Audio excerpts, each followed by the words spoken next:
ഇന്നൽ ഹംദലില്ലാഹ്, നിശ്ചയമായും സ്തുതി സർവവും അല്ലാഹു സുബ്ഹാനഹു വ തആലക്കാകുന്നു. നഹ്മദുഹു വനസ്തഈനുഹു വനസ്തഗ്ഫിറുഹു, നമ്മൾ അവനെ സ്തുതിക്കുന്നു, അവനോട് സഹായം ചോദിക്കുന്നു, അവനോട് പൊറുക്കലിനെ തേടുന്നു. വനഊദു ബില്ലാഹി മിൻ ശുറൂരി അൻഫുസിനാ വമിൻ സയ്യിആതി അഅ്മാലിനാ, നമ്മൾ നമ്മുടെ നഫ്സിൻ്റെ തിന്മകളിൽ നിന്നും നമ്മുടെ കർമ്മങ്ങളുടെ തിന്മകളിൽ നിന്നും അവനോട് കാവലിനെ ചോദിക്കുന്നു. മയ്യഹ്ദിഹില്ലാഹു ഫലാ മുളില്ല ലഹ്, അല്ലാഹു സുബ്ഹാനഹു വ തആല ആരെയെങ്കിലും നേർവഴിയിലാക്കിയാൽ അവനെ വഴിതെറ്റിക്കാൻ മറ്റാരും തന്നെയില്ല. വമൻ യുളിൽ ഫലാ ഹാദിയ ലഹ്, ആരെങ്കിലും വഴി പിഴച്ചാൽ അല്ലാഹു അവനെ നേർവഴിയിലേക്ക് നയിക്കുന്നവനായി അല്ലാഹു അല്ലാതെ മറ്റാരുമില്ല. വ അഷ്ഹദു അല്ലാ ഇലാഹ ഇല്ലല്ലാഹു വഹ്ദഹു ലാ ശരീക ലഹ്, അല്ലാഹു സുബ്ഹാനഹു വ തആല മാത്രമാണ് യഥാർത്ഥ ആരാധനക്കർഹനെന്ന് ഞാൻ സാക്ഷ്യം വഹിക്കുന്നു. വഹ്ദഹു ലാ ശരീക ലഹ്, അവൻ ഏകനാണെന്നും അവന് യാതൊരു തരത്തിലുള്ള പങ്കുകാരില്ലെന്നുകൂടി ഞാൻ സാക്ഷ്യം വഹിക്കുന്നു. വ അഷ്ഹദു അന്ന മുഹമ്മദൻ അബ്ദുഹു വ റസൂലുഹു, മുഹമ്മദ് നബി സല്ലല്ലാഹു അലൈഹി വസല്ലം അവൻ്റെ അടിമയാണെന്നും റസൂലാണെന്നും കൂടി ഞാൻ സാക്ഷ്യം വഹിക്കുന്നു. അഊദു ബില്ലാഹി മിനശ് ശൈത്വാനിർ റജീം. യാ അയ്യുഹല്ലദീന ആമനു തഖുല്ലാഹ ഹഖ്ക തുഖാതിഹി വലാ തമൂതുന്ന ഇല്ലാ വ അൻതും മുസ്ലിമൂൻ. സത്യവിശ്വാസികളെ, നിങ്ങൾ അല്ലാഹുവിനെ സൂക്ഷിക്കേണ്ട മുറപ്രകാരം സൂക്ഷിക്കണം. നിങ്ങൾ മുസ്ലിങ്ങളായിക്കൊണ്ടല്ലാതെ ഒരിക്കലും മരിക്കാനിടയാകരുത്. യാ അയ്യുഹന്നാസ്, അല്ലയോ ജനങ്ങളെ, ഇത്തഖു റബ്ബക്കും, നിങ്ങൾ നിങ്ങളുടെ റബ്ബിനെ സൂക്ഷിക്കണം. അല്ലദീ ഖലഖക്കും മിൻ നഫ്സിൻ വാഹിദ, നിങ്ങളെ ഒരൊറ്റ ആത്മാവിൽ നിന്ന് സൃഷ്ടിച്ച നിങ്ങളുടെ റബ്ബിനെ. വഖലഖ മിൻഹാ സൗജഹാ, അതിൽ നിന്ന് തന്നെ അതിൻ്റെ ഇണയെയും അവൻ സൃഷ്ടിച്ചു. വബസ്സ മിൻഹുമാ റിജാലൻ കസീറൻ വനിസാഅ, അവർ ഇരുവരിൽ നിന്നുമായി ധാരാളം ആണുങ്ങളെയും പെണ്ണുങ്ങളെയും അവൻ വ്യാപിപ്പിക്കുകയും ചെയ്തു. വത്തഖുല്ലാഹല്ലദീ തസാഅലൂന ബിഹി, ഏതൊരു അല്ലാഹുവിൻ്റെ പേരിലാണോ നിങ്ങൾ പരസ്പരം സഹായം ചോദിച്ചു കൊണ്ടിരിക്കുന്നത്, ആ അല്ലാഹുവിനെ നിങ്ങൾ സൂക്ഷിക്കണം. വലർഹാം, കുടുംബ ബന്ധങ്ങളെ നിങ്ങൾ സൂക്ഷിക്കണം. ഇന്നല്ലാഹ കാന അലൈക്കും റഖീബ, നിശ്ചയമായും അല്ലാഹു സുബ്ഹാനഹു വ തആല നിങ്ങളെ സദാ നിരീക്ഷിച്ചു കൊണ്ടിരിക്കുന്നവനാകുന്നു. യാ അയ്യുഹല്ലദീന ആമനു, അല്ലയോ സത്യവിശ്വാസികളെ, ഇത്തഖുല്ലാഹ്, നിങ്ങൾ അല്ലാഹുവിനെ സൂക്ഷിക്കണം. വഖൂലൂ ഖൗലൻ സദീദ, നിങ്ങൾ ഏറ്റവും ശദീദായ വാക്ക്, ഏറ്റവും ശരിയായ വാക്ക് പറയണം. യുസ്ലിഹ് ലക്കും അഅമാലക്കും, എങ്കിൽ നിങ്ങളുടെ കർമ്മങ്ങളെ അവൻ നിങ്ങൾക്ക് നന്നാക്കിത്തരും. വയഗ്ഫിർ ലക്കും ദുനൂബക്കും, നിങ്ങളുടെ പാപങ്ങളെ അവൻ നിങ്ങൾക്ക് പുറത്തു തരും. വമൻ യുതിഇല്ലാഹ വറസൂല, ആരെങ്കിലും അല്ലാഹുവിനെയും അവൻ്റെ റസൂലിനെയും അനുസരിച്ചാൽ ഫഖദ് ഫാസ ഫൗസൻ അളീമ, അവൻ ഏറ്റവും മഹത്തായ വിജയമാണ് നേടിയിരിക്കുന്നത്. അമ്മാ ബഅദ് ഫഇന്ന ഖൈറൽ ഹദീസി കിതാബുല്ലാഹ്, വർത്തമാനങ്ങളിൽ വെച്ച് ഏറ്റവും നല്ല വർത്തമാനം അല്ലാഹുവിൻ്റെ കലാമായ വിശുദ്ധ ഖുർആനാകുന്നു. വഖൈറൽ ഹദിയി ഹദിയു മുഹമ്മദിൻ സ്വല്ലല്ലാഹു അലൈഹി വസല്ലം, മാർഗദർശനങ്ങളിൽ വെച്ച് ഏറ്റവും നല്ല മാർഗദർശനം മുഹമ്മദ് നബി സ്വല്ലല്ലാഹു അലൈഹി വസല്ലം കൊണ്ടുവന്ന മാർഗദർശനമാണ്.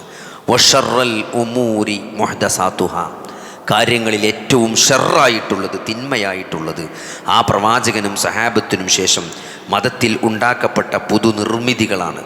വകുല്ല മുഹ്ദസത്തിൻ ബിദ്അ, അങ്ങനെ ഉണ്ടാക്കപ്പെട്ട എല്ലാ പുതുനിർമ്മിതികളും അത് ബിദ്അത്താണ്.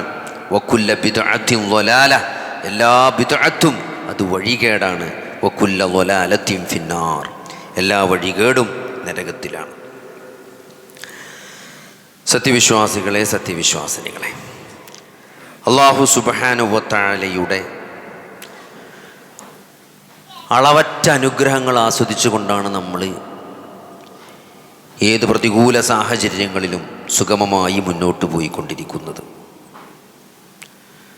അള്ളാഹു നമ്മളെ വെറുതെ സൃഷ്ടിച്ചതല്ലെന്നും ഈ ജീവിതത്തിന് കൃത്യമായ ഒരു ലക്ഷ്യമുണ്ടെന്നും മരണത്തോടുകൂടി അവസാനിക്കുന്ന ഈ ചെറിയ ജീവിതമല്ല യഥാർത്ഥ ജീവിതമെന്നും മരണത്തിന് ശേഷം വരാനിരിക്കുന്ന മരണമില്ലാത്ത ജീവിതമാണ് യഥാർത്ഥ ജീവിതമെന്നും ആ ജീവിതത്തിന് വേണ്ട വിഭവങ്ങൾ സമാഹരിക്കാനെന്ന പരീക്ഷണത്തിൻ്റെ അടിസ്ഥാനത്തിലാണ് അല്ലാഹു സുബ്ഹാനഹു വ തആല ഈ ദുനിയാവിലെ ജീവിതം ഒരുക്കിയതെന്നും അതുകൊണ്ട് മരണത്തിനു ശേഷം ചെയ്തുപോയ ചെറുതും വലുതും രഹസ്യവും പരസ്യവുമായ സകലമാന കർമ്മങ്ങളെയും ഹാജരാക്കിക്കൊണ്ട് കർമ്മരേഖകൾ ഹാജരാക്കിക്കൊണ്ട് റബ്ബിൻ്റെ മുമ്പിൽ ഒറ്റക്കൊറ്റക്കായി വിചാരണക്ക് നിൽക്കേണ്ടി വരുമെന്നും അന്ന് നമ്മുടെ നാവുകൾ സംസാരിക്കുകയില്ലെന്നും അന്ന് കൈകൾ സംസാരിക്കുകയും കാലുകൾ സാക്ഷി പറയുകയും ഏറ്റവും അപകടം പിടിച്ച ആ ദിവസത്തിൽ വിചാരണയിൽ അള്ളാഹുവിൻ്റെ മുമ്പിൽ നിൽക്കേണ്ടി വരുമെന്ന ബോധത്തോടുകൂടി ജീവിതത്തിലെ എല്ലാ മേഖലകളിലും അള്ളാഹുവിൻ്റെയും റസൂലിൻ്റെയും കൽപ്പനകൾ കാത്തു സൂക്ഷിച്ചുകൊണ്ട് തഖ്വയിൽ അധിഷ്ഠിതമായ ഒരു ജീവിതം നയിക്കണമെന്ന് ആദ്യമായി എന്നോടെന്ന പോലെ നിങ്ങളെയും തഖ്വ കൊണ്ട് വസിയത്ത് ചെയ്യുകയാണ്. റബ്ബ് സുബ്ഹാനഹു വ തആല നമുക്കെല്ലാവർക്കും അതിനുള്ള തൗഫീക്ക് നൽകുമാറാകട്ടെ. ഒരു വിശ്വാസിയെ സംബന്ധിച്ചിടത്തോളം അവൻ്റെ ജീവിതത്തിലെ ഏറ്റവും പ്രധാനപ്പെട്ട രണ്ട് പരാമർശങ്ങളാണ്, രണ്ട് സ്റ്റേറ്റ്മെൻറ്റുകളാണ് അഊദു ബില്ലാഹി മിനശ് ശൈത്വാനിർ റജീം ബിസ്മില്ലാഹിർ റഹ്മാനിർ റഹീം എന്നത്. നമ്മൾ വളരെ ചെറിയ കുട്ടിയാകുന്നത് മുതൽ മദ്രസയിൽ ഓത്തു പഠിക്കുന്നത് മുതൽ ജീവിതത്തിലുടനീളം നമ്മൾ ഉച്ചരിച്ചു കൊണ്ടേയിരിക്കുന്ന ഒരു വാക്കാണ് ബിസ്മിയും അഊദും, അല്ലേ? ബിസ്മില്ലാഹിർ റഹ്മാനിർ റഹീം. ഒരുപക്ഷെ ജീവിതത്തിൽ എത്രയോ ബിസ്മികൾ നമ്മൾ പറഞ്ഞിട്ടുണ്ടാവും. ഫാത്തിഹയിലാണെങ്കിലും ഖുർആനിലും മറ്റ് സന്ദർഭങ്ങൾ അതല്ലാത്ത സന്ദർഭങ്ങളിലും. അതൊക്കെ നാവുകൊണ്ട് ഈ ലോകത്തെ ഏറ്റവും കൂടുതൽ ആളുകൾ നാവുകൊണ്ട് ഉച്ചരിക്കുന്നൊരു വാക്കായിരിക്കും ബിസ്മില്ലാഹിർ റഹ്മാനിർ റഹീം എന്നത്. പക്ഷേ അത് ഹൃദയത്തിൽ തട്ടിയ ആളുകൾ വളരെ കുറവായിരിക്കും. ഈ രണ്ട് വാക്കും നമ്മളെടുത്ത് പരിശോധിച്ചാൽ മതി. ഈ ജീവിതം എന്നത് നമ്മൾ അള്ളാഹുവിലേക്കുള്ളൊരു യാത്രയാണ്. വളരെ കൃത്യമാണ്, വളരെ ശ്രദ്ധിച്ച് മനസ്സിലാക്കണം. ജീവിതം എന്നത് ഇത് നൽകിയ ഈ ജീവിതം ഉടമപ്പെടുത്തുന്ന അള്ളാഹുവിലേക്കുള്ള യാത്രയാണ് ജീവിതം. ഇന്നാ ലില്ലാഹി വ ഇന്നാ ഇലൈഹി റാജിഊൻ. ഏത് പ്രതിസന്ധി വരുമ്പോഴും ഒരു വിശ്വാസിയെ പറയാൻ പ്രേരിപ്പിക്കുന്ന ഒരു വാക്കാണ് ഇന്നാ ലില്ലാഹി വ ഇന്നാ ഇലൈഹി റാജിഊൻ. ഇന്നാ ലില്ലാഹി, ഞങ്ങൾ അള്ളാഹുവിനുള്ളതാണ്. വ ഇന്നാ ഇലൈഹി റാജിഊൻ, ഞങ്ങൾ അവനിലേക്ക് മടക്കപ്പെടുന്നവരാണ്, മടങ്ങേണ്ടവരാണ്, മടങ്ങുന്നവരാണ്. അപ്പോൾ ഇതൊരു ഓർമ്മപ്പെടുത്തൽ. ചെറിയൊരു പ്രയാസം ഉണ്ടാകുമ്പോൾ ഇതിൻ്റെ വലുത് വന്നാലും കുഴപ്പമില്ല, ഞങ്ങൾ അവിടെ നിന്നാണ് വരുന്നത്, ഞങ്ങൾ അങ്ങോട്ട് തന്നെയാണ് പോകുന്നത്. അപ്പം അതുകൊണ്ട് ആ അള്ളാഹു നൽകിയ അനുഗ്രഹമായ ഈ ജീവിതം, പരീക്ഷണത്തിൻ്റെ അടിസ്ഥാനത്തിലുള്ള ജീവിതം എന്നത്, അതിൽ നമ്മളെ വഴിപിഴപ്പിക്കാൻ പതിയിരിക്കുന്ന പിശാചാണ്, അല്ലേ?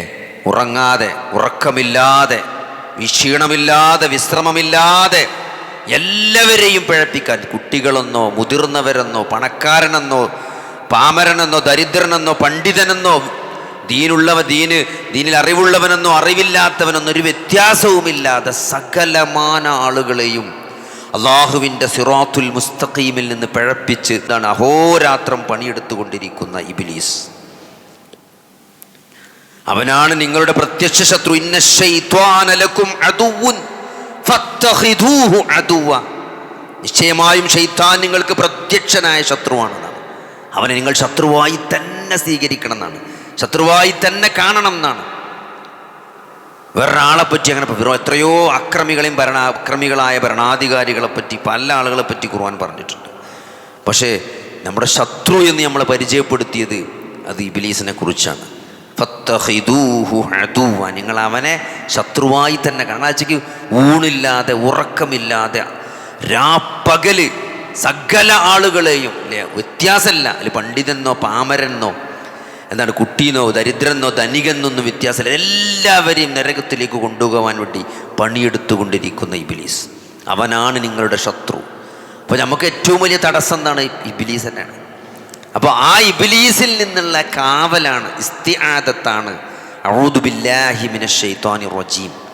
കഴിഞ്ഞ ദിവസം ഞാൻ പറഞ്ഞിരുന്നു, ആദ യഊദു എന്ന അറബി പദം അതിൻ്റെ യഥാർത്ഥ അസിലിൽ അർത്ഥം എന്ന് പറഞ്ഞാൽ ചേർന്ന് നിൽക്കുക എന്നാണ്. ഡിക്ഷണറിയിലെ കൊടുത്ത അർത്ഥം, വില്യൻ ലൈൻ്റെ ലെക്സിക്കോണിലൊക്കെ കൊടുത്തത് അത് ഒരു എന്താണ് ഇറച്ചി എല്ലിനോട് എങ്ങനെയാണോ ചേർന്ന് നിൽക്കുന്നത് അങ്ങനെ അടുത്ത് നിൽക്കുന്നതിനാണ് ആദ എന്ന് പറയാം. അപ്പോൾ അള്ളാഹുവിലേക്ക് ചേർന്ന് നിൽക്കുക എന്നാണ്.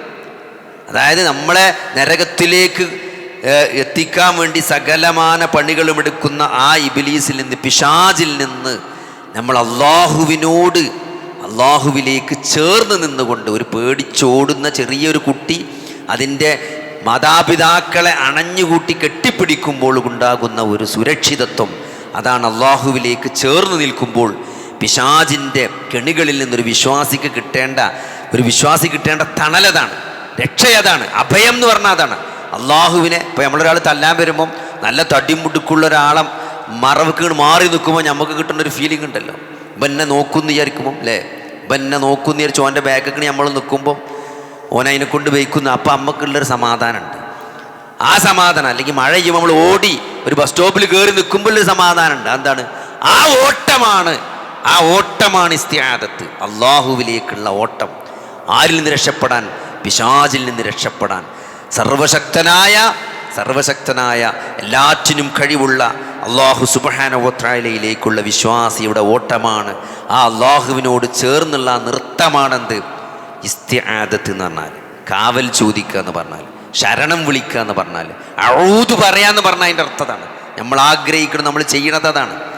അപ്പോൾ അള്ളാഹു എന്നിട്ട് രണ്ടാമതോട് പറഞ്ഞത് ബിസ്മില്ലാഹിർ റഹ്മാനിർ റഹീം.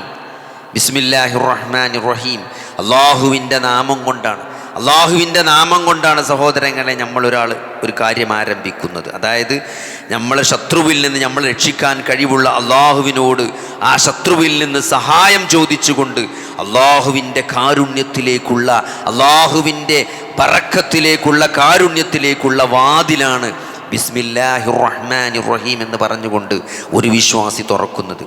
അതുകൊണ്ട് ഇത് വല്ലാത്ത രണ്ട് വാക്കുകളാണ്. നമ്മൾ എത്രയോ ജീവിതത്തിൽ ഉച്ചരിച്ച, ഇനിയും ഉച്ചരിച്ചു കൊണ്ടിരിക്കുന്ന ഈ രണ്ട് വചനങ്ങൾക്ക് ഒരു വിശ്വാസിയുടെ ജീവിതത്തിൽ എത്ര സ്വാധീനമുണ്ട് എന്ന് നമ്മൾ മനസ്സിലാക്കണം. അപ്പോൾ സഹോദരങ്ങൾ ഒന്നുകൂടി ഉള്ളിൽ തട്ടിയിട്ട് അത് പറയാൻ കഴിയുള്ളൂ. ഉറങ്ങാത്ത, ക്ഷീണിക്കാത്ത ആ പിശാചിൽ നിന്ന് കുതന്ത്രങ്ങൾ പതിയിരിക്കണം. പിശാച് അങ്ങനെ പറഞ്ഞു, ഞാൻ പതിയിരിക്കണം എന്നാണ്. സിറാത്തുൽ മുസ്തഖീമിൽ നിന്ന് നിന്റെ ആളുകളെ വഴിതെറ്റിക്കാൻ വേണ്ടി ഞാൻ പതിയിരിക്കുന്നു, അല്ലെങ്കിൽ വഴിയിരിക്കുന്ന ഈ ഇബ്ലീസിൽ നിന്നാണ് നമ്മൾ അള്ളാഹുവിനോട് രക്ഷ ചോദിക്കുന്നത്. മിൻ ശർരിൽ വസ്വാസിൽ ഖന്നാസ്, എന്താണ്?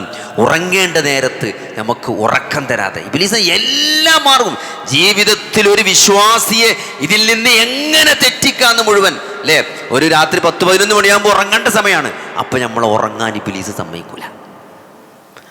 നേരെ 4 മണിക്ക് നീക്കേണ്ട സമയമാണ്. അപ്പം നമ്മൾ നീച്ചാനും സമയം, അപ്പം നമ്മളോട് ഉറങ്ങാൻ പറയും. 11-12 നമ്മൾ ഉറങ്ങാൻ സമ്മതിക്കൂല. 4-5 മണിയാകുമ്പോഴോ നമ്മളെ നീച്ചാനും സമ്മതിക്കൂല.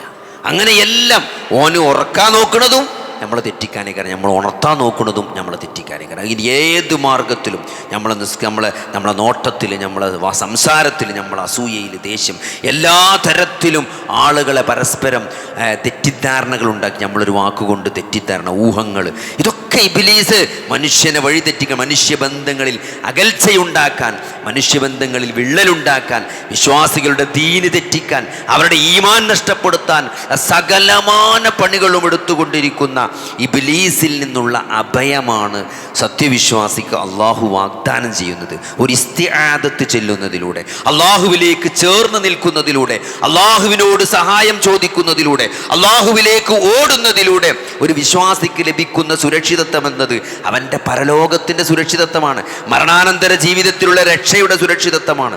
അതുകൊണ്ട് സഹോദരങ്ങളെ, ആ ഇസ്തിആദത്ത് മനസ്സറിഞ്ഞുകൊണ്ട് ഫഇദാ ഖറഅതൽ ഖുർആന ഫസ്തഇദ് ബില്ലാഹി മിനശ് ശൈത്വാനിർ റജീം, ഖുർആൻ ഓതുകയാണെങ്കിൽ നിങ്ങൾ പിശാചിൽ നിന്ന് എന്ത് ചെയ്യണം? അള്ളാഹുവിനോട് ഇസ്തിആദത്ത് ചോദിക്കണമെന്നാണ്. ഈ ആയത്തിൻ്റെ തഫ്സീർ പറഞ്ഞിട്ട് പണ്ഡിതന്മാർ പറഞ്ഞത് എന്താണ്? അഊദു ചൊല്ലൽ നിർബന്ധമാണ് എന്നാണ്. അഊദു ഓതൽ നിർബന്ധമാണെന്നാണ്, ഖുർആന്റെ കൽപ്പനയാണ്. ഫഇദാ ഖറഅതൽ ഖുർആന ഫസ്തഇദ് ബില്ലാഹ്, നിങ്ങൾ എന്ത് ചെയ്യണം? നിങ്ങൾ ഖുർആൻ ഓതുകയാണെങ്കിൽ നിങ്ങൾ പിശാചിൽ നിന്ന് എന്ത് ചെയ്യണം? അള്ളാഹുവിനോട് ഇസ്തിആദത്ത് ചോദിക്കണം, അഊദു ഓതണം എന്നത് നിർബന്ധമാണെന്നാണ് ഈ ആയത്തിൻ്റെ ഹുക്കുമായിട്ട് പണ്ഡിതന്മാർ പറഞ്ഞിട്ടുള്ളത്. ബിസ്മി ഓതിയിട്ടില്ലെങ്കിലും കുഴപ്പമില്ല, ഔദു ഓതൽ നിർബന്ധമാണ് ഖുർആൻ ഓതുമ്പോൾ. നമ്മൾ നേരെ തിരിച്ചാണ്, നമ്മൾ ഔദു ഓതൂല, ബിസ്മിയാണ് നമ്മൾ ഖുർആൻ ഓതുമ്പോൾ സാധാരണ ഓതുക. അപ്പോൾ അതുകൊണ്ട് നമ്മൾ അത് മനസ്സിലാക്കണം. അല്ലാതെ ഒരു ശൈത്താൻ ജീവിതത്തിൽ ഇടപെടുന്നുണ്ട് എന്ന് നമുക്ക് തോന്നുന്നുണ്ടെങ്കിൽ അപ്പം നമ്മൾ എന്ത് ചെയ്യണം? ഇസ്തിആദത്ത് ചെയ്യണം, ഇസ്തിആദത്ത് ഉച്ചരിക്കണം. അഊദു ബില്ലാഹി മിനശ് ശൈത്വാനിർ റജീം. അല്ലേ, മഹാനായ യൂസുഫ് നബി അലൈഹിസ്സലാം ആ സ്ത്രീ വശീകരിക്കാൻ അള്ളാഹുവിൽ നിന്ന് ശരണം, അള്ളാഹുവിൽ നിന്ന് അഭയം, അള്ളാഹുവിൽ അഭയം പ്രാപിച്ചേക്കാണ്. അപ്പോൾ അള്ളാഹിൻ്റെ പേരുച്ചരിച്ചാൽ മതി. അള്ളാഹുവിനോട് സഹായം ചോദിച്ചാൽ പിശാജ് അവിടുന്ന് രക്ഷപ്പെടുന്നതാണ്. അപ്പോൾ അതുകൊണ്ട് സഹോദരങ്ങളെ, പിശാജിന് ആത്യന്തികമായി സത്യവിശ്വാസികളുടെ മേൽ ഒരു അധികാരം ഇന്നഹു ലൈസ ലഹു സുൽത്താനുൻ അല്ലദീന ആമനു വഅലാ റബ്ബിഹിം യതവക്കലൂൻ. അള്ളാഹുവിൽ പരമേൽപ്പിക്കുന്ന, അള്ളാഹുവിൽ അചഞ്ചലമായി ഉറച്ചു വിശ്വസിക്കുന്ന സത്യവിശ്വാസികളുടെ മേൽ പിശാജിന് യാതൊരു അധികാരവും അള്ളാഹു നൽകിയിട്ടില്ല എന്നാണ്. അപ്പോൾ അള്ളാഹുവിലേക്ക് ചേർന്ന് നിൽക്കുന്ന ഒരാളെന്ത് ചെയ്യില്ല? പിശാജിന് കൊടുക്കാൻ പറ്റില്ല എന്നാണ്. അപ്പോൾ അതുകൊണ്ട് സഹോദരങ്ങളെ, ആ കൊടുക്കാതെക്കണമെങ്കിൽ ആ ഇസ്തിആദത്ത് ഉച്ചരിക്കാനും അത് അർത്ഥമറിഞ്ഞുകൊണ്ട്, ആശയമറിഞ്ഞുകൊണ്ട്, അതിനെ അന്വർത്ഥമാക്കിക്കൊണ്ട് നിലപാടെടുത്ത് ജീവിക്കാനും ഒരു സത്യവിശ്വാസിക്ക് ജീവിതത്തിൽ സാധിക്കേണ്ടതുണ്ട്. അതാണ് അഊദു ബില്ലാഹി മിനശ് ശൈത്വാനിർ റജീം എന്ന്. ബിസ്മില്ലാഹിർ റഹ്മാൻ എന്ന് പറയുമ്പം അള്ളാഹുവിൻ്റെ നാമം കൊണ്ട് ഒരു കാര്യം തുടങ്ങണം. അത് ഭക്ഷണം കഴിക്കൽ മാത്രമല്ല, ജീവിതത്തിൽ സകലമാന നന്മകളും ഒരു സത്യവിശ്വാസി ആരംഭിക്കേണ്ടത് ബിസ്മി കൊണ്ടാണ്. ഭക്ഷണം കഴിക്കുന്നിടത്ത് മാത്രമല്ല ബിസ്മി, ജീവിതത്തിലെ ഏതൊരു നല്ല കാര്യം ചെയ്യുമ്പോഴും അത് ബിസ്മി കൊണ്ട് തുടങ്ങുക എന്നുള്ളത് അതെന്താണ്? അത് പ്രവാചകചര്യയുടെ വെളിച്ചത്തിൽ നല്ല കാര്യമായി പഠിപ്പിക്കപ്പെട്ടൊരു സാധനമാണ് ബിസ്മില്ലാഹിർ റഹ്മാനിർ റഹീം എന്നത്. അല്ലാഹു യാ ഗുലാം സമ്മില്ലാ വകുൽ ബിയമീനിക് വകുൽ മിമ്മാ യലീക്. നീ വലത് കൈ കൊണ്ട് തിന്നണമെന്ന് ഇബ്നു അബ്ബാസ് റളിയല്ലാഹു അൻഹു അല്ലാഹുവിൻ്റെ റസൂല് ഭക്ഷണം കഴിക്കുമ്പോൾ ചെറുപ്പത്തിൽ കുട്ടിയായിരുന്ന സമയത്ത് പറഞ്ഞാണ്. എന്താണ്? അടുത്തുള്ളത് കഴിക്കണം, എന്ത് ചെയ്യണം? വലത് കൈ കൊണ്ട് കഴിക്കണം എന്നുള്ളത്. അപ്പോൾ സഹോദരൻ, ഇത് ഇമാം ബുഖാരി ഉദ്ധരിച്ച ഹദീസാണ്. അതുകൊണ്ട് നമ്മൾ ഒരു ഭക്ഷണം കഴിക്കുക എന്ന് മാത്രമല്ല, നമ്മളെ ജോലിയാകട്ടെ, നമ്മൾ ഡ്രൈവിംഗ് ആകട്ടെ, നമ്മളെ പഠിത്തമാകട്ടെ, വായനയാകട്ടെ, സംസാരമാകട്ടെ, നമ്മളെ ഏതൊരു ജീവിതത്തിലെ നല്ല കാര്യവും, അത് കുറേ കാര്യങ്ങൾ നമ്മളെ ഓർമ്മപ്പെടുത്തുന്നുണ്ട്. നല്ല കാര്യം ആരും കള്ളുടിച്ചുമ്പോൾ ബിസ്മിയല്ലൂലല്ലോ, ചെല്ലോ. വ്യഭിചരിക്കും ആരും ബിസ്മിയല്ലോ ഇല്ല. അപ്പോൾ അതൊക്കെ തെറ്റാണ്, അതുകൊണ്ടാണ് ചെല്ലാത്തത്. ആ ബോധമുണ്ടല്ലോ, ബിസ്മി കൊണ്ട് ചെല്ലാൻ പറ്റിയൊരു കാര്യം ചെയ്യാൻ പാടുള്ളൂ. ബിസ്മി ചെയ്യാൻ പറ്റാത്തൊരു കാര്യം ചെയ്യരുത്, ചെയ്യാൻ പാടില്ല. ആ ബോധമാണ് ബിസ്മി. അള്ളാഹിൻ്റെ നാമം കൊണ്ടൊരു കാര്യം ചെയ്യുമ്പോഴും അത് അള്ളാഹ്ക്ക് ഇഷ്ടമുള്ളതായിരിക്കും. അള്ളാഹുവിന് കോപമുണ്ടാക്കുന്ന ഒരു കാര്യം ഒരു സത്യവിശ്വാസി ഒരിക്കലും ബിസ്മി കൊണ്ട് ആരംഭിക്കൂല. അപ്പോൾ അതുകൊണ്ട് ബിസ്മിയോട് ചെല്ലാൻ പറ്റിയ പണിയെടുക്കുള്ളൂ എന്ന് തീരുമാനിച്ചാൽ തന്നെ നമ്മളെന്താവും? നമ്മൾ നന്നാകേണ്ടി വരും സഹോദരങ്ങളെ. അതുകൊണ്ട് ബിസ്മില്ലാഹിർ റഹ്മാനിർ റഹീം. നമ്മളിപ്പോൾ ചെയ്യുന്ന ഏതൊരു കാര്യവും ആ കാര്യം നമ്മൾ ആദ്യമായിട്ട് നമ്മൾ തുടങ്ങണം അള്ളാഹിനെ കൊണ്ടാണ്. കാരണം ആ കാര്യങ്ങളുടെ പൂർണ്ണമായ അധികാരവും നിയന്ത്രണവും അള്ളാഹിൻ്റെ അടുത്താണ്. ഇത് പൂർത്തീകരിക്കാൻ നമ്മളുണ്ടാകുമോ? ഒരു പുസ്തകം വായിച്ചാണ്, കിതാബ് ഓതുകയാണ്, അല്ലെങ്കിൽ ഒരു പുസ്തകം വായിക്കാൻ തുടങ്ങണം. അപ്പോൾ ബിസ്മി കൊണ്ട് ആരംഭിക്കുക. എന്താണ്? ഈ പുസ്തകം വായിക്കാനുള്ളൊരു തൗഫീക്ക്, കണ്ണ്, കാത്, ചെവി, അത് മനസ്സിലാക്കാനുള്ള ബുദ്ധി. ഇപ്പോൾ ഇത് തുടങ്ങി ഇത് മുഴുവനാക്കാൻ നമ്മളിവിടെ ബാക്കി ഉണ്ടാവുമെന്ന് നമുക്കറിയില്ല. ഈ പുസ്തകം മുഴുവനാക്കാനുള്ളൊരു തൗഫീക്ക്, ഈ പുസ്തകത്തിന് എന്തെങ്കിലും കിതാബിൽ എന്തെങ്കിലും വായിച്ചിട്ട് ഒരു നാഫിയായ ഉപകാരപ്രദമായ ഒരു അറിവ് കിട്ടിയാൽ അതനുസരിച്ച് അമൽ ചെയ്യാനുള്ള തൗഫീക്ക്, അതാണ് ആൾക്ക് പറഞ്ഞു കൊടുക്കാനുള്ള തൗഫീക്ക്. അങ്ങനെ സകലമാന നന്മകളുടെയും താക്കോലാണ് അല്ലെങ്കിൽ കവാടമാണ് ബിസ്മിയിലൂടെ നമ്മൾ തുറക്കണത്. അപ്പോൾ അള്ളാഹു എന്ത് ചെയ്യും? അതിൽ അള്ളാഹു നമുക്ക് ബറക്കത്ത് തരും. ആ ചെയ്യണ കാര്യത്തിൽ അള്ളാഹുവിൻ്റെ ഒരു ബറക്കത്ത് ഉണ്ടാവും എന്നുള്ളതാണ്. അതുകൊണ്ട് സഹോദരങ്ങളെ, അങ്ങനെ ഈ ജീവിതത്തിലുടനീളം ഈ അഊദു ബില്ലാഹി മിനശ് ശൈത്വാനിർ റജീം എന്നതും, അത് നമ്മുടെ ശത്രുവായ പിശാചിൽ നിന്ന് ആരാണോ അള്ളാഹുവിൽ നിന്നും അവൻ്റെ ദീനിൽ നിന്നും നമ്മളെ അകറ്റിക്കളയുന്ന പിശാചിൽ നിന്ന് അഭയം അള്ളാഹുവിലേക്ക് പ്രാപിച്ചുകൊണ്ട് ആ അള്ളാഹുവിലേക്ക് ചേർന്ന് നിന്നുകൊണ്ട് ജീവിതത്തിലെ സകല കാര്യങ്ങളിലും ബറക്കത്തും കാരുണ്യവും ചെയ്യാൻ കഴിവുള്ള ആ അള്ളാഹുവിനോട്, ആ അള്ളാഹുവിൻ്റെ പേരുച്ചരിച്ചുകൊണ്ട് അവൻ്റെ തൃപ്തിയോടുകൂടി ഞാൻ ഈ കാര്യം ആരംഭിക്കുന്നു എന്നാണ്. അബ്ദഉ എന്നാണ് അവിടെ ഒരു അബ്ദഉ ഉണ്ട് എന്നാണ്. എന്താണ് അറബി ഭാഷയിൽ പറയും? ബിസ്മിൻ്റെ മുമ്പ് എന്തുണ്ട്? ഞാൻ ആരംഭിക്കുന്നു എന്ന് ഒരു ബ്രാക്കറ്റിൽ എന്ത് എഴുതിയിട്ടുണ്ട്? അവിടെ ഉണ്ട്. അത് കളയപ്പെട്ട് അതവിടെ എഴുതിയിട്ടില്ല എന്നുള്ളൂ, അതവിടെ ഉണ്ട്. അതാണ് ഞാൻ തിന്നാൻ ആരംഭിക്കുന്നു, എഴുതാൻ ആരംഭിക്കുന്നു, ഞാൻ ഡ്രൈവ് ചെയ്യാൻ ആരംഭിക്കുന്നു, ഞാൻ എന്താണ് വായിക്കാൻ ആരംഭിക്കുന്നു. ഏത് നല്ല കാര്യമാണെങ്കിലും അവിടെ ഞാനൊരു ആരംഭിക്കുന്നു എന്ന് അതിൽ പറയാതെ പറയുന്നുണ്ട് എന്നാണ്. അതുകൊണ്ട് സഹോദരങ്ങളെ, ആ ജീവിതത്തിൽ നമ്മൾ അങ്ങനെ അതിനെ കണ്ട് ആ ഒരു രൂപത്തിലാണ് നമ്മൾ ജീവിക്കുന്നതെങ്കിൽ വലിയ മാറ്റമാണ് ഈ രണ്ട് വാക്കുകൾ നമ്മുടെ ജീവിതത്തിൽ കൊണ്ടുവരാൻ പോകുന്നത്. കാരണം കാരുണ്യവാൻ, റഹ്മാനും റഹീമുമായ അള്ളാഹു അല്ലേ, അത്രയും കാരുണ്യവാനായ അള്ളാഹു സുബ്ഹാനഹു വ തആല ഈ ചെയ്യുന്ന ആച്ചയ്ക്ക് നമുക്കിത് ചെയ്യാനുള്ളൊരു തൗഫീക്ക് അല്ലേ. ഒരു ആൾക്കൊരു 10 റുപ്യ കൊടുക്കുമ്പോൾ ബിസ്മി ചെല്ലുമ്പോൾ എന്താണ്, ഈ ഒരു 10 റുപ്യ എനിക്ക് തന്നത് അല്ലേ, ഇതിന് ഈ ഒരു 10 റുപ്യ ഉണ്ടാകാൻ എന്തൊക്കെ അനുഗ്രഹങ്ങൾ നമുക്കുണ്ട്. അപ്പോൾ ആ അനുഗ്രഹങ്ങൾ മുഴുവനും എനിക്ക് തന്നത് എൻ്റെ റബ്ബാണ്. അപ്പോൾ അതൊക്കെ ഒരു ഓർമ്മപ്പെടുത്തൽ ആ ബിസ്മിയിലുണ്ട്. അവരുടെ സഹോദരങ്ങളെ, അങ്ങനെ ആ നിലക്ക് ഈ 2 വചനങ്ങളെ കാണാനും അത് ജീവിതത്തിൽ നെഞ്ചോട് ചേർത്ത് വെച്ചുകൊണ്ട് അത് അമലാക്കിക്കൊണ്ട് ആ ബോധത്തോടു കൂടി ഇതെല്ലാം നൽകിയ ഇതെല്ലാം ആർക്കു വേണ്ടിയാണോ സഹോദരങ്ങൾ നമ്മൾ ചെയ്യുന്നത്, ആ റബ്ബിനെ നേരിട്ട് കാണുന്ന ഒരു പരലോകമാണ് നമ്മുടെ ജീവിതത്തിൻ്റെ ലക്ഷ്യമെന്ന് ഈ വചനങ്ങളൊക്കെ നമ്മളെ ഓർമ്മപ്പെടുത്തുന്നുണ്ട്. ആ ഒരു തരത്തിൽ നമുക്ക് ജീവിക്കാൻ അല്ലാഹു സുബ്ഹാനഹു വ തആല തൗഫീക്ക് നൽകുമാറാകട്ടെ. സത്യവിശ്വാസികളെ സംബന്ധിച്ചിടത്തോളം ജീവിതത്തിൽ നമ്മൾ ഏറ്റവും കൂടുതൽ തവണ ഉച്ചരിക്കുന്ന വചനങ്ങളിൽപ്പെട്ടതാണ് ഔദും ബിസ്മി എന്നത്. ചെറുപ്പത്തിലേ നമ്മൾ ശീലിച്ച് അതൊരു ചര്യയായി, അതൊരു ശീലമായി മാറിപ്പോയി എങ്കിലും അതിൽ വലിയ അർത്ഥങ്ങളുണ്ട്, വലിയ ആഴമുള്ള അല്ലെങ്കിൽ വലിയ ശക്തമായ ഒരു ബന്ധമാണ് അള്ളാഹുവുമായിട്ട് ബിസ്മിയിലൂടെയും ഔദൂലൂടെയും ഒരു വിശ്വാസിക്കുള്ളത് എന്ന് ഓർമ്മപ്പെടുത്തണം. അള്ളാഹുവിലേക്ക് നമ്മളെ നരകത്തിൽ കൊണ്ടുപോകാൻ പ്രതിജ്ഞ ചെയ്ത് അതിനുള്ള സകല പണികളും എടുത്തുകൊണ്ടിരിക്കുന്ന, നമുക്കൊരു മറവി ഉണ്ടാക്കുന്ന ചില കാര്യങ്ങൾ നമ്മളെ മറപ്പിക്കുന്നത് പിശാചാണ്. കാരണം എന്തായാലും അത് ഓർത്താൽ എന്ത് ചെയ്യും, അത് ഓർത്താൽ നമ്മൾ രക്ഷപ്പെടും. അത് മറന്നാൽ നമുക്ക് ചില അബദ്ധങ്ങൾ, ഇതൊക്കെ എന്താണ് അബദ്ധങ്ങൾ, ധൃതി, ദേഷ്യം, ഇതൊക്കെ പിശാചിന് ഇതിൽ വ്യക്തമായ പങ്കുണ്ട്.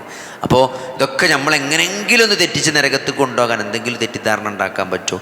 ഒരു കാര്യം ഇപ്പോൾ ഒരാളെ ഏൽപ്പിച്ചോ, നമ്മൾ മറക്കുമ്പോൾ എന്താ അയാൾക്ക് നമ്മളോട് തോന്നണോ ഞാൻ പറഞ്ഞൊന്നും കേൾക്കില്ല, വിശ്വാസക്കുറവ് ഉണ്ടോ എന്ന് തോന്നും. നമ്മൾ മറന്നതായിരിക്കും, പക്ഷേ അത് മറ്റാൾക്കറിയില്ലല്ലോ.